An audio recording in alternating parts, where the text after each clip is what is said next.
Good morning po. Ayan po, meron po tayo ditong tatlong isda. Ayan, tatlo po yan. Yung pong itim, yun po ay hammerhead. Yung po namang may orange, yun po naman ay goldfish. Yung puti po, or yung parang white na pink, parang ang pagka-pink niya ay whitish. Ano yan? Albino daw po ang tawag dyan. So, yan po ang ating mga isda for today. Relaxing di po ba, guys? Ayan. Bagong palit yan ng tubig. Inisis po namin yung bato niyan. Ayan, oh, maputi na naman yung bato niya. Tapos, ayun, oh, meron tayo ditong white flower. Yan, simpleng-simple lang pong i-maintain yan, guys.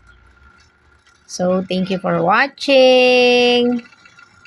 Yan po ang ating mga isda. Sila muna ang ating content for today. So, good morning, guys!